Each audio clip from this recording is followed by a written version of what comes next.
doing it, and what are the reasons behind it.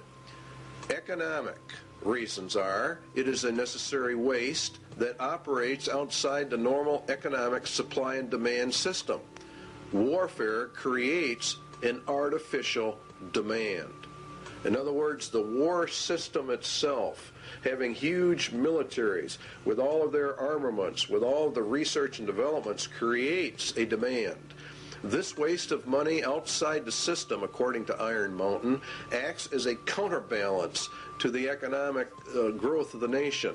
It is progressive for research and development of weapon systems, and it spurs technological advances which spin off and help society at large. Defense spending per se might be countenanced on economic grounds alone as a stimulator of the national metabolism.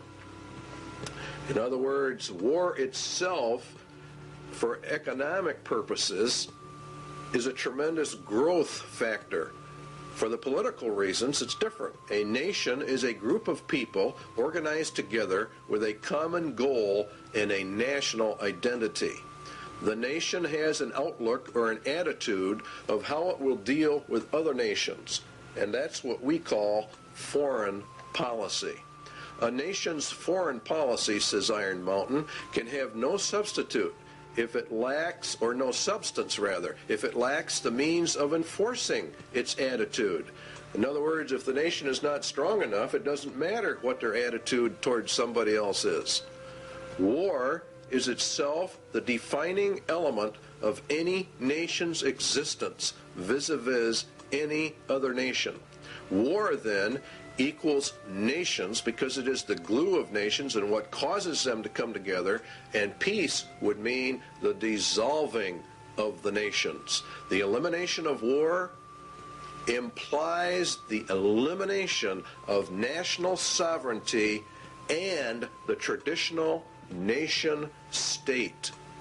Please understand the importance of that remark in Iron Mountain. It is the elimination of war that brings us to world government.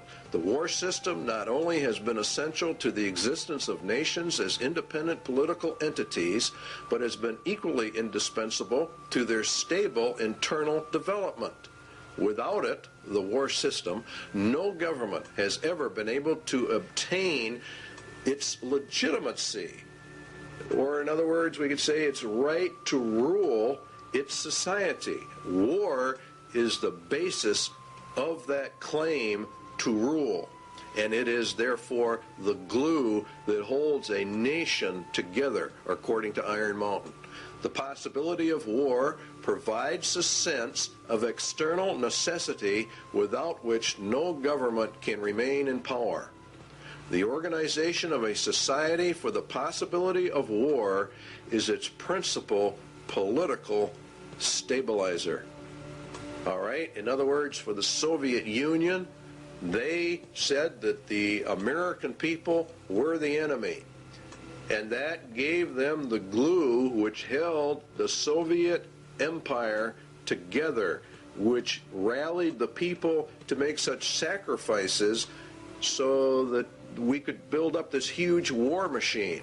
The basic authority of the modern state over its people resides in its war powers. Now that's another very important statement. Therefore, a substitute for the war system must be found in order to control the people and provide stability and legitimacy of government if we go into an era of peace. Now we know that the United Nations is to be that era of peace. So therefore what they are saying is we have to find substitutes for what war does, the invisible functions of war. We have to find a substitute for that if we are going to go to peace. Obviously, if the war machine is discarded, new political machinery would be needed at once. In other words, as they phase war out, they have to phase whatever they're going to put in its place in to control the people, to control the nation. This is an essential part of Iron Mountain. Until it, the substitute for war, is developed, the continuance of the war system must be assured to maintain the stability of its internal organization of power. In other words, we have to keep the war system going in order to remain in control. Keep war until all substitutes are in place and running so we don't lose our rulership. In other words, those that are in power are going to remain in power. They've got to figure out a way to do that. So they're going to de-escalate the war system as they bring in a peace system. And the peace system is going to radically alter our societies. What substitutes for war are there? Well, it has to be a universal threat of equal magnitude as that of world war. The immediate loss of life and the immediate thought that blood is going to be shed. It has to be credible, and it must be accepted by the vast majority of the population of any given nation, or in reality, the whole world, if they're going to bring in global peace. Credibility, in fact, says Iron Mountain, lies at the heart of the problem of developing a political substitute for war. We must emphasize that one must be found of credible quality and magnitude if a transition to peace is to ever come about without social disintegration. In other words, really what they're saying is a nation would self-destruct without an external threat of some type. It is more probable in our judgment that such a threat will have to be invented rather than developed from some unknown conditions. That means exactly what it says. They're going to invent a system to accomplish this.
An effective political substitute for war would require alternate enemies.